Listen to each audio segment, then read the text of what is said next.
Karena kalau kita nonaktifkan secara langsung atau dengan cara yang biasa, itu tidak akan bisa terdaftarkan di lembaga lain atau di jenjang kemudian, atau kalau mau sekolah atau kembali ke lembaga kita tidak bisa kita masukkan. Oke, dengan cara ini, dengan cara penonaktifkan yang saya sampaikan nanti, santri tersebut bisa melanjutkan di jenjang lain atau bisa masuk kembali di lembaga kita.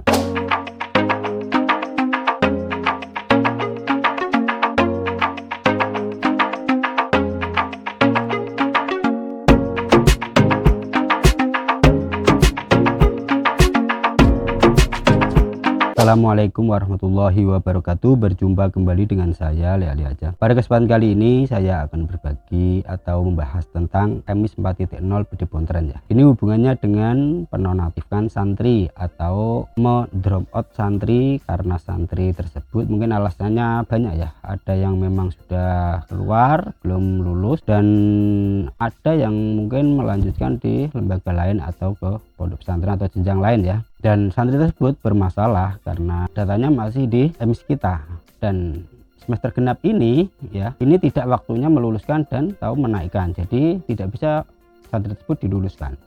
Mau tidak mau kita drop out atau kita nonaktifkan ya. Bagaimana cara menonaktifkan supaya tidak bermasalah pada kemudian hari ya? Karena kalau kita nonaktifkan secara langsung atau dengan cara yang biasa, itu tidak akan bisa terdaftarkan di lembaga lain atau di jenjang kemudian, atau kalau mau sekolah atau kembali ke lembaga kita tidak bisa kita masukkan. Oke, dengan cara ini dengan cara penonaktifkan yang saya sampaikan nanti, santri tersebut bisa melanjutkan di jenjang lain atau bisa masuk kembali di lembaga kita. Oke, bagaimana caranya? Saksikan video ini sampai selesai. Oke, ini sesuai dengan pertanyaannya di kolom komentar ya, seperti ini ya. Kurang lebihnya, apakah santrinya setelah kita nonaktifkan bila mana mau sekolah lagi bisa masuk atau di input kembali. Oke, sebelum kita lanjut video ini, jangan lupa like dan subscribe dan aktifkan tombol notifikasi supaya mendapat video terupdate dari saya. Mari kita mulai caranya. Oke, kita langsung saja buka di data santri. Kemudian kita temukan nih ya, ini sekedar contoh, kita klik ubah data ya. Sebelum kita nonaktifkan dari santri yang mau kita nonaktifkan itu, kita klik ubah data dulu. Nah, sebelum kita nonaktifkan sebaiknya kita edit dulu ya. Adapun yang diedit yaitu dari nama ya, nama yang terdiri mungkin beberapa kata, kita tinggalkan dua atau kita hapus satu kata dari salah satu nama tersebut. Kemudian di sini ada nick ya, nick ini kita juga ubah ya sesuai, supaya tidak sesuai dengan yang ada di dukcapil ya, kita ubah satu digit belakangnya. Oke, setelah semua selesai kita langsung klik simpan. Nah, ini berhasil kita simpan. Kemudian kita langsung saja pergi aktivitas belajar. Nah, di sini kita harus menonaktifkannya karena santri tersebut tadi sudah kita edit nama dan nicknya. Ya, kita di sini kita harus mengisi alasannya ya. Kita klik lainnya saja, kemudian tanggal penonaktifannya. Seperti hari ini juga boleh ya, maksudnya pas hari ini kita isi saja. Di sini juga ada peringatan, kita checklist, kemudian kita klik simpan. Kita tunggu sebentar. Nah, di sini keterangannya sudah tidak aktif ya. Kita coba cek di data santri ya. Nah, di sini tadi nomor 1 namanya Heru, ini sudah tidak ada.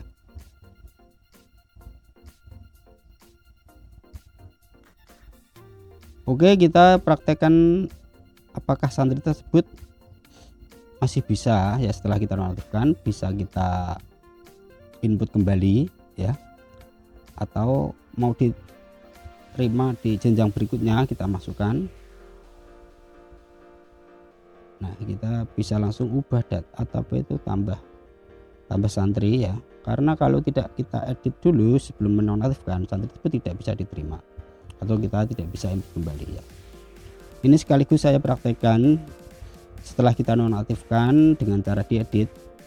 Ini bisa kita masukkan data tersebut di lembaga kita maupun lembaga lain yang mau menerima santri tersebut. Oke, kita lanjutkan ya.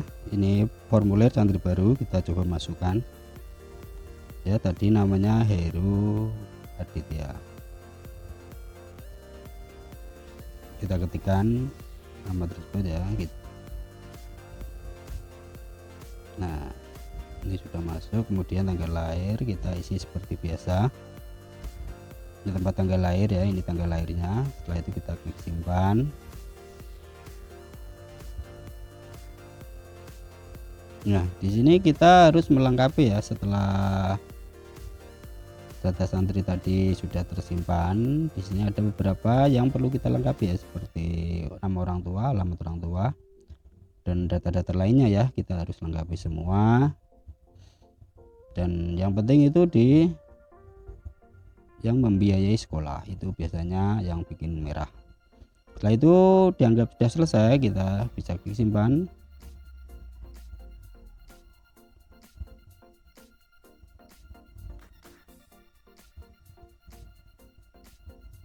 Oke, kemudian kita klik daftar santri ya, apakah Heru tersebut atau santri yang kita nonaktifkan dan masukkan kembali tadi sudah bisa terinput ya. Ini nomor 1 ya, ini sudah kembali namanya, berarti santri tersebut yang setelah kita nonaktifkan dengan cara diedit berarti sudah bisa, berarti bisa kita masukkan kembali atau input kembali, atau bisa diterima di lembaga lain ya. Ini merah, kita tinggal masukkan karena ini masih aktif tanpa rombel ya. Kita bisa memasukkan santri tersebut ke rombel ya. Ini kebetulan kelas 1, kita ubah data di rombel kelas 1 atau klik tel. Di sini kita bisa menambahkan santri tersebut yang baru kita input.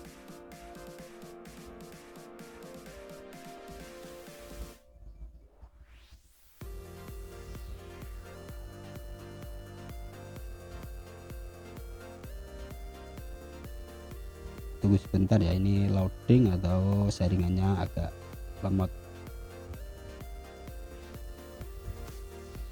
Nah, kita kemudian tambahkan santri, klik tambah. Apakah ketemu? Nah, di sini nama tersebut sudah tertera ya. Kita bisa masukkan atau tambahkan. Ini kita checklist, jangan lupa. Setelah itu kita klik tambah atau simpan itu ya. Oke, setelah itu kita cek di daftar siswa atau daftar santri. Nah, ini santri yang kita tambahkan sudah bisa masuk kembali. Oke, cukup sekian. Semoga video kali ini berguna dan bermanfaat bagi Anda sekalian, khususnya yang bertanya di kolom komentar ya. Belum kita akhiri, jangan lupa like dan subscribe dan aktifkan tombol notifikasi supaya mendapat video terupdate dari saya. Saya akhiri, wassalamualaikum warahmatullahi wabarakatuh.